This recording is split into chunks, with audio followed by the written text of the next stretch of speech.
Hey everybody, Unjacked here, and I have another video for 3.21, and it's been requested. It's been asked whether I have an Atlas strategy for this league, and I kind of do. I've been messing around with it the last few weeks, kind of dialing it in, like what I want to do, what I don't want to do. But before we get into like the weeds, I want to just do a little bit of house cleaning real quick and just say, if you like my stuff, please feel free to comment, put a like on it, subscribe up, whatever you want, if you want like more videos in the future. Also, this is a long video, and if you understand like your Atlas passive, you're a seasoned player, you've been doing this for a long time, whatever the case is, and you're like, oh, this is for noobs or whatever, this probably isn't your video, or I'm going to give you the TLDR here in just a minute, so you can just, pause the video, take my tree, copy it and play if you want, or disregard and pick somebody else's Atlas strat. Either way, thank you for watching this. I'm gonna give you a quick TLDR and then we're gonna jump right into kind of the details. So this is my Atlas passives, nothing up top, and so here you take the snapshot. I'm simply going after Blight, Essence, Syndicate, Expedition, Strongboxes, Synthesis, and Maven. So I've already moved around a lot of my points, and I'll discuss that as well. So again, thank you. That's the TLDR. Now let's get into the rest of the video. There'll be timestamps below, so you can jump back. You can rewatch a section if you want. I'm gonna go into a little bit more detail than I did in my 3.20 of why I'm doing stuff. So maybe this will help kind of guide yourself into what you might want to go do. Also, I would like to just note, I know that this is very subjective. Somebody's Atlas passive tree is, very subjective, and, to each their own. But I do ask you, please, no debate lording. All right, this is just my tree. I know yours is different. You're gonna hate something that I'm doing, and that's fine. We don't need a debate lord. I just want to have a discussion and kind of bring you what I have going on. Beyond that, let's talk about this. The first thing that you may notice is that I'm not blocking anything. And there's a good reason for this. As tempting as it is to use my points to come in and just remove mechanics, I'm going to spread my points out very thin. So even these points are too crucial. And you might say, whoa, hold on there, buddy. What about the mechanics, taking up slots that you care about? Well, for that, I use scarabs. I specifically really want to be in Blight, and I want to be in Expedition. And I'll be honest, everything else here is kind of whatever to me, and it's mostly for challenges. I have leveled up to 99 at this point as of this video. I'll be 100 hopefully in a few days, but 99 in Blight. I've been using Expedition to craft with ROG and sell items that I make. So far this league, I've made approximately 20 Divine with Expedition. I've only done it a few times. ROG crafting, you see my other video, I did an hour's worth of ROG crafting, and I think I'll do some of that in the future as well. So, I have different reasons for what I'm doing. Let's go ahead and just pick this apart little by little. Right here at the beginning, you see that I'm getting June missions here. A big reason for that was I really needed to get all the crafts for my crafting bench, and I don't have access to other players necessarily. I'm not part of TFT or anything like that. So I self-farm all of that. And in this case, these points, if you're not into June, these are expendable points. You can go get into something you want. I take Syndicate over here because I want more Syndicate members to show up. And I also kind of wanted the additional veiled items so I can finish out my crafting. I come up here, I grab this Expedition wheel through this gateway point on this side. So that makes sense for me. And then we take this Syndicate wheel up here, and I just want more intelligence for safe houses. A lot of people may not understand this, but Syndicate is really, really juicy for XP, especially if you get into safe houses. You'll notice that you'll level up really quick if you're like, in the high 80s, low 90s. I mean, any level really. But in this particular case, I'm trying to hit 100 on this character. It's part of the challenges this league.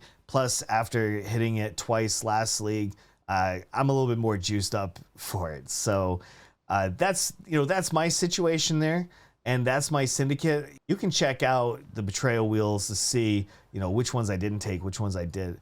So this one, I stayed off of this one because I don't care about the additional rank necessarily in this case. I specifically just want more syndicate members. All right, so next, let's just talk about Blight, because this is my favorite out of the entire game, it seems. Like, I can't be bothered to go heisting, or I can't be bothered to go do something else. I love Blight. And I want to talk about this a little bit more in detail. You don't need Blight if you're just going to run Blight maps.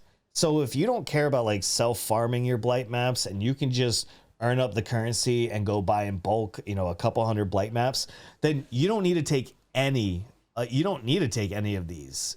You can skip pretty much this whole side, take all your Blight nodes and go into something like Delirium or Beyond or something like that. There's no wrong answer here. But for somebody like me, Blight has so much goodness to it. So if you look right here, I've dropped 18x as of this video right now, 27 raw divines. This has nothing to do with my trade or anything like that. And then all of these oils. And this is just a self counter for me. It's just my way of remembering. And Blight's been able to do that. I have guild members and friends in the game that have been like juicing maps and trying to do a lot of what they typically would do, and they're not having that level of RNG. Blight is worth it. I probably drop a divine every 4 or 5 maps on average, but it's more than just the divines. It's the gear, it's the fractured items. So for me, that just shows you that Blight is worth to spec into, because you can buy a tier 15 Blight map. You can buy it for about 8 to 10 C depending on the day, whether you buy it at night or during the day, because it does matter. I buy tier 16s sometimes, but I prefer to buy tier 15s because they're like half the price of a 16. You put 3 Verdant oils on it, and then you have 135% increased XP. It's so easy to level. When you go from, say, level 98 to 99, it takes approximately 70 Blight maps. To go from 99 to 100, it's approximately 100 Blight maps. This is assuming you don't die. Hopefully you got a build that can do that if you're leveling like that. And I just Verdant oil all of my Blight maps. To me, I'm just looking to level, so I don't care about the lucky chest. I don't care about extra bosses. I don't care about any of that inside my Blight maps. But when we're talking about the Atlas strat, you want this if you're going to be mapping, which you probably will be mapping if you want to do challenges or anything like that. I think at this point, I've done about 300 Blight maps. And I've also farmed at least a third of those myself by using these nodes. You get the free crafting bench right here with this node. And then, I missed the old one where this did affect the Blight maps, but it's fine. At least I still get some luckiness and, all of that. And then I want to take this one up here because I want the durability. And I don't care about the more damage part. My build does plenty of damage, so that's not really that important. Down here, we'll get this one real quick. I want these Blight monsters coming out as fast as possible, because Blight in a map can add another like 1,000 monsters plus, depending on, the map and all that. If you're in the middle of like a Delirium, so let's say you're fully spec'd into Delirium and Blight, you can easily increase your monster density in that map. So, don't sleep on these, because if you're looking for density, the only bad side is Blight, you have to stop. If you're like just an unbelievable mapper, skip Blight. This isn't for you, because you're going to have to stop. It's a timed event, and it's going to slow you down. You're not going to be efficient at all. So, but if you're somebody like me that you're farming for like a specific reason, then this might be for you. Now, okay, and I take this Blight node up here because you get the oil extractors, and this is the most important one. Oils found in your maps have a 25% chance to be 1 tier higher. Well, silver oils are pretty common to drop in the map, and now they become golden oils. That, to me, that's amazing. And let me also just give you a couple tips real quick on Blight while we're here. When you're doing your blight maps and you're rolling them, you can also see, I did a video a couple of leagues ago on how to roll your blight maps. Make sure that you're corrupting them, because that's how you get your tainted oils. And make sure you're doing at least tier 13 or above, and that is the tier, the break point of when golden oils can drop. So if you're doing tier 11 and 12, you're kind of wasting your time. I'm going to do another video specifically on how I do my tower setup now that meteor towers have been changed. There's been some resistance changes. I think there's been some stealth nerfs in Blight. I don't have numbers or any proof to that, but I'm sure they adjust the numbers accordingly. Last league, I dropped a Mage Blood in like a T14 Blight. So, you know, I don't think that'll happen again. But I'm just trying to emphasize, for me, Blight makes sense to put on my map. I don't have a fast mapper. I'm not specifically content farming like that. This is why I'm choosing this. And I'm going to continue explaining as we go through of why I've chosen each strat in itself. Now that we've covered Blight, we've covered Syndicate, I want to talk about essences real quick. And I'm in essences for the challenges. If I go here, I need to finish this. And so I'm using these points to get there. And in this case, I don't have the points necessarily for this node, Prolific Essence, and this will guarantee you an essence in the map at least. I'm probably going to move these 3 points and grab this. But I'm just trying to maximize my Syndicate at the moment, but these are flexible. If you don't need June missions and this is not your target farm, then you already have like 7 points you can reuse somewhere else. And if I may, if you're into beast farming is really juicy. If you know how to sell your beasts, you're going to make a ton of money, and you can just pick them up along the way. Usually I do beast farm, but this time I'm doing something very different. So anyway, I want an additional 3 essences, so I do have a little bit of a chance to get more essences, because that challenge right there, this one in particular, defeat essence monsters with at least 6 essences. I need to hit way more essences. So this node is pretty much mandatory at this point. And then up here, we're going for this one, amplified energies. Essences found in your maps are a tier higher. This is just juicy, right? Because nobody wants wailing and screaming loading up, right? Because it's 3-to-1 conversion. And you just, I don't know, you want shrieking, you want deafening, whatever you can get your hands on. So I think this node is worth it. I came up kind of weird. Like, I know the shape of my tree is weird, but this is the most efficient. All right, so that's essences. I think that's going to help me complete the challenge. Please keep in mind, as I finish these challenges, as you finish these challenges, hopefully you're working on them, you can move these points to something else.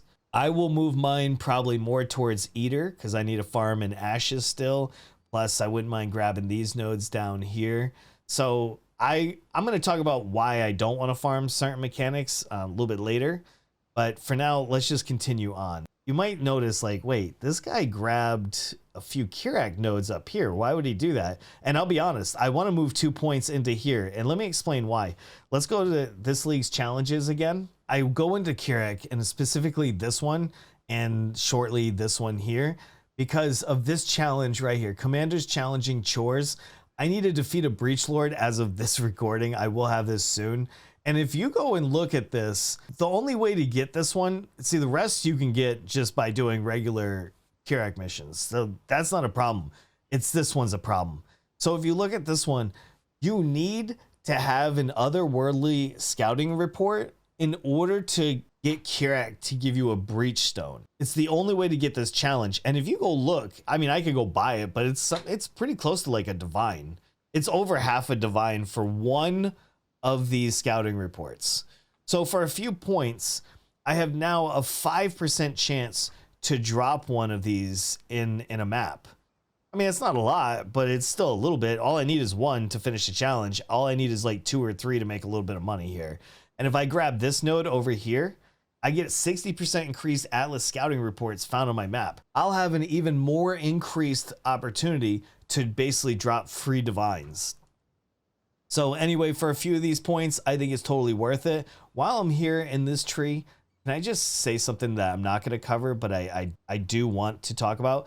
This node right here, if you're passing by this in any form whatsoever, Trial of Glory is really, really good to grab. And this is for anybody that just wants to make a little bit of currency. But every once in a while inside of a map, you'll come across your trial and it'll have like I don't know, like an orange or a red ring around it. That's going to be an upgraded offering of the goddess.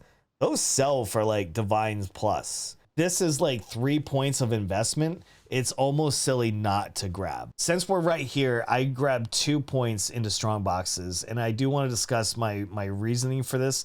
I grabbed Tamper Proof because it's nice to run into Strongboxes, and it's kind of bummed me out a little bit that I have to stop and roll them. So to avoid the rolling part for 2 points, since I'm going right by it anyway, I can just guarantee that all my strong boxes are at least rare and corrupted. Now, you may not like that. You may not like the corrupted. You might want to actually roll yours, put engineer orbs all over them. Feel free to do that. This is just a personal thing for me. I don't like messing with that stuff. I don't like carrying currency in my inventory for rolling this unless it's a challenge. And the other reason is, one, it's another challenge. And I realized I don't want to roll and corrupt all my boxes. For 2 points, it'll just be automatic. I just need like, I don't know, 36 of these. And then this challenge is done. And then again, you can choose to take these 2 points and do whatever you want with them. You know, that's the best part. With challenge points, they're flexible. The ones that aren't flexible for me, that's Blight, that's Expedition, and that's the mapping bosses, right? So I want synthesis maps here. I'm going to start doing Uber Maven runs here. So I grab that, and then I'm going into the Eater Wheel because I want to drop in Ashes. So, you know, you can kind of get a glimpse and say, okay, well, this looks good, but I don't want to do like most of these. So why are you? And I'll tell you, half or maybe a third of this is simply just to finish challenges. The other part is I make a ton of raw crafting currency from Blight. I drop all my fossils there. I drop all my Legion incubators there. Like, Blight drops pretty much everything that I would farm elsewhere. For instance, typically I would go and do Delve nonstop. I'd be trying to get down as far as I can and looting out Delve, but with the past nerfs, I don't feel like that my time is worth investing in there. So instead of, you know, doing anything Delve related, I'd rather use those points somewhere else. And that goes with, let's talk about the content that we don't want to farm for a minute. The only time that I would want to farm Ritual is, honestly, I don't want to farm Ritual. It was a great league. I respect 3.13 and the power that it had, but like, I don't enjoy stopping and having to choose my reward like that. I'm more of an ultimatum guy, and you know, so Ritual I'm avoiding. Heist, I don't mind Heist. A lot of people complain that Heist feels bad and stuff like that, but it's fine. I just don't enjoy that type of gameplay where my heart is always racing, whether I'm going to die with like 2 divines in my inventory or something, you know, or some crazy, you know, alternate quality gem and I just get like shotgunned at the door. Like, to me, I'm not an adrenaline junkie, so Heist doesn't do that for me. Plus, I really don't want to gear all of the NPCs and just, I don't know. It's a complicated, like, I don't want to do blueprints. I don't want to understand that at all. I'll leave that to one of my guild members instead. Let's talk about Metamorph for a second, because I actually was fully spec'd in. I had all these nodes for Metamorph. Everything Metamorph, that's what I farmed the first like 2 weeks of the league. It's trash. It is literally trash.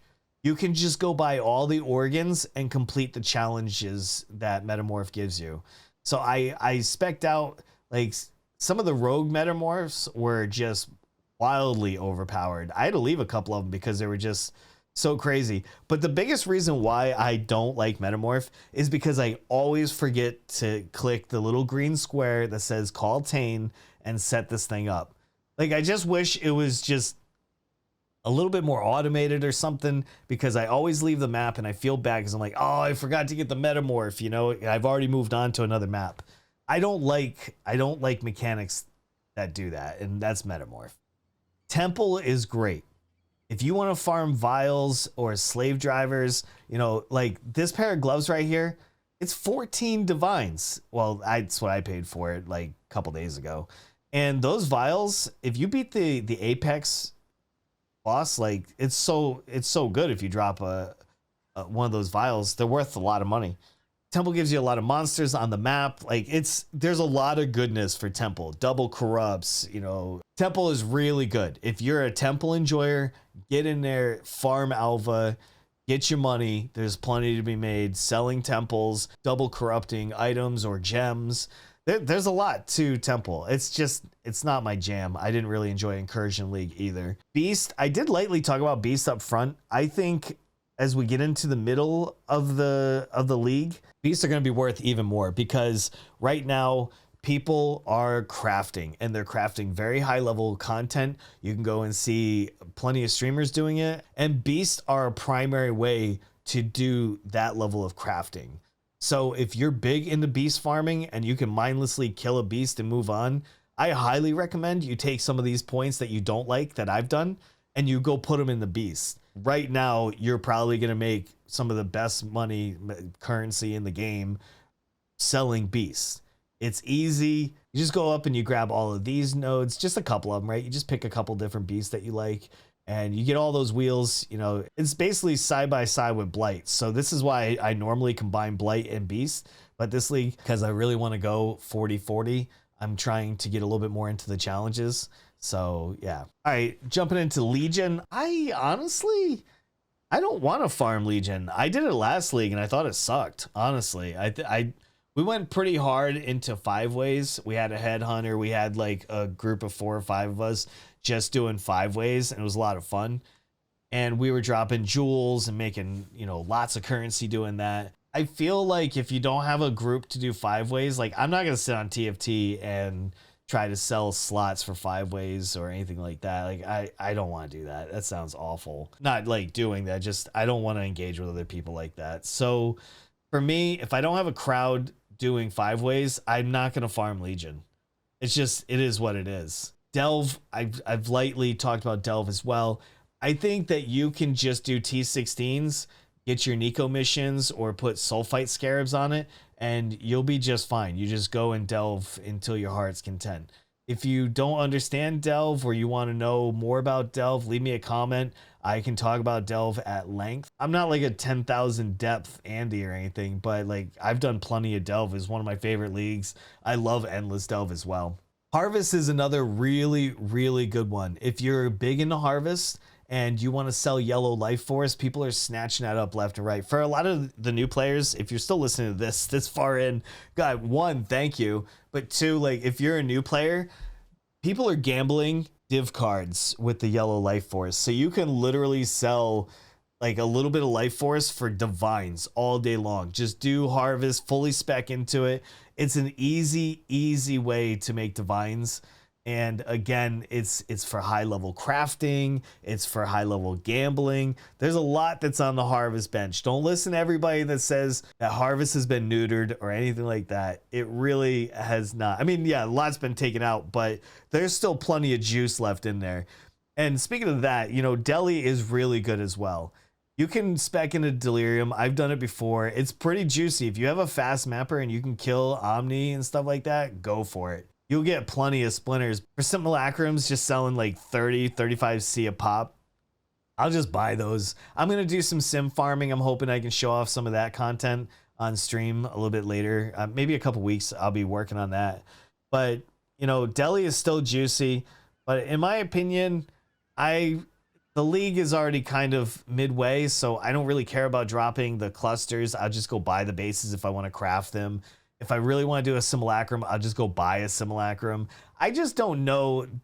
And then besides, you can just put delirium orbs on your map and then you just have the delirium fog anyway. So, you know, I know some of you delirium enjoyers are probably going to tell me about how wrong I am. I think delirium is powerful. I think it's great if you have the build that can do it, and you can do it quickly and efficiently every single time. Fully spec in and go. I'm not arguing that, but for me, it's kind of one of those things where it's timed and I'm rushing and like I can't finish or whatever in time. And, you know, I prefer not to do it. And lastly, let's talk about Breach. Breach has been really changed up this league. You can get this node over here, and there's a couple others. Anyway, Breach has been changed, and I think for the better. So for anybody that's unaware, you could get several steps of a Breach stone. So, you know, Zoff would have a regular item level 70, and then enriched, and all the way up to flawless, all that pure. And they simplified it. Now it's 2 levels of maps, and they start at monster level 81 and go to 83. And they're worth it now. Plus, it's a big challenge too. So you're probably going to want to do Breach, maybe. I don't know. So my biggest issue is I had a guild member fully spec into Breach, and they were still getting, with like 10 breaches, like a handful of splinters, which I understand. Breach stones are worth a lot more money this league than they have in previous leagues because of the changes, but you can't expect to get like 20 or 30 splinters like you could in previous leagues, because it's so much more valuable. Like, you don't have to use blessings to upgrade your breach stones anymore. Or, I mean, you still can, I believe. I haven't spec'd into it, so I'm not an expert in Breach. I'm just loosely, you know, giving you what I'm familiar with. Go into Breach if you like that. I mean, it's great because there's lots of monsters if you're in open maps. I would, and here's another little pro tip here. Don't do breaches in maps like cells and dungeon and stuff like that. You need, like, if you're going to be farming Breach, you need to have a nice open map where you can maximize those monsters coming out of the ring. You want to fully spec into it. And of course, you're probably going to want to go after Chiola. That's the most expensive one. All right, so I think I've covered all the ones that I don't want to farm. And I've also covered the ones that I do want to farm and why. I want to kind of wrap things up a little bit. This is a little bit longer video than I was wanting to do, but I wanted to get a little bit more in depth. As I complete my challenges, I will again respec out of like essences, syndicate, and I'm going to relocate those points into probably bossing. For me, bossing makes sense. I believe there is an abyss challenge this league, so I'm going to probably get this wheel so I can get that, and then I'll respec out of it again. My primary focus is going to be all my Ubers. I'm going to try to do Uber farming, Blight farming. I even have a whole tab that I'm building self-farming Blight Ravage maps. This is how I'm going to spend, you know, the rest of my league. I'm going to do a full quad tab of Blight Ravage maps. I'll do it live on stream too. So if any Blight enjoyers want to get in on that, we're going to have fun. And, you know, with all that being said, I do hope that you take something out of this, away from this. Like, if I went a little fast on something, feel free to rewind it. If you want me to go in depth, I'm willing to make videos that dive down into a mechanic. I've been playing this game for the last 8 years, and I've played it pretty much daily since 2017. So I am very familiar. I've played every single league since Harbinger, and I'm very familiar with a lot of these mechanics. I'm picky in what I farm, but I really think that this right now is the best way for my Atlas to be. Your Atlas could look wildly different. That's the best part about an Atlas passive tree, and one of the biggest reasons I was so excited in 3.17 when this was introduced, because it gave us the flexibility to finally dive into the things that we want to do. You know, if somebody wants to spend their whole day in incursions, they can just do that, or you can just go buy temples, but I don't think it's worth it. I'll leave you with this. If you're looking to make big currency and you really want to drop divines and crafting material, and you want to make, you know, you want to make 5 to 10 divines a day, go into Blights. Go get yourself a bunch of T15s. If you want to level up, put Verdance on it. If you just want to get more loot, put 3 Crimson oils, 3 Opalescent oils on it, and run it. Like, make sure you're corrupting your maps. And I would highly recommend that you do a chaos-based build. I'm doing an Explodey Totem build right now. But if you do a chaos build, you don't have to worry about so many of the different awful affixes that you can roll on maps. Energy Shield doesn't matter. Reflect doesn't matter. There's so many things that don't matter. I'll also leave you with my final thought here on Expedition. I've spec'd into Tujin and Rog. And Danig's fine too. There's nothing wrong with Danig. There's everything wrong with Gwenin. Gwenin's not going to give you a Mage Blood. She's not going to give you a Headhunter. And before somebody drops in the comments, I know you probably got one and it was super good RNG, but the likelihood of all of us getting one is probably none. I want Tujin strictly for the opportunity to get a Divine pretty easy and a lot of the bubblegum currencies that I'm going to need. And I want Rog. That's my number one. Rog is probably the easiest way to make currency in Path of Exile, bar none. If you know how to craft, you can make some serious gear with Rog. And I'll be honest, you don't even need to do any specking in. You don't. You can skip all of this, but I do like it on the map because I'm going to pause anyway. It gives me a time to like breathe and do this.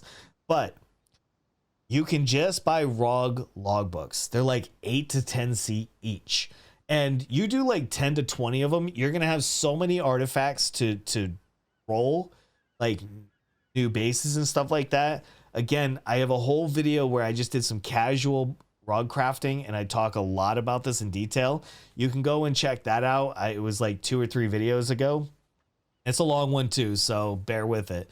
But Rog, if you know how to craft with Rog, you can make, last league I made approximately 150 divines with Rog, and I only did a few crafting sessions. I like earlier this week, I literally sold one chess piece for 4.5 divines. It was a beautiful item level 86 Sadist garb. And then I sold another armor piece for 2.8 divines. We rounded up to 3. But like the point is, maybe not everything's a banger out of Rog, but you give me 10 items and I'll make sure 2 or 3 of them sell for a decent amount. Make sure you're doing jewels. Make sure you're doing rings, amulets, chest pieces, shields. I firmly don't do helmets. I try not to do weapons unless they're wands or some really good claws. Again, I can go into detail a little bit further than Rog. This is where I'm going to make probably a few mirrors this league. As soon as I'm done with my challenges and I can sit down and just focus in on Rog, we're going to go hard. So look forward to those videos in the future. And honestly, I think I've covered everything. If I've missed anything, feel free to leave me a comment below. And again, if you like my stuff, and you want to hang out, you want to be part of the crowd or whatever, subscribe, like the video, and just say hi in the comments. I read them all for at least the first couple days after a video drops. And I really appreciate your time. So thanks again for watching, everybody. I will see you in the next video. And may the RNG be with you.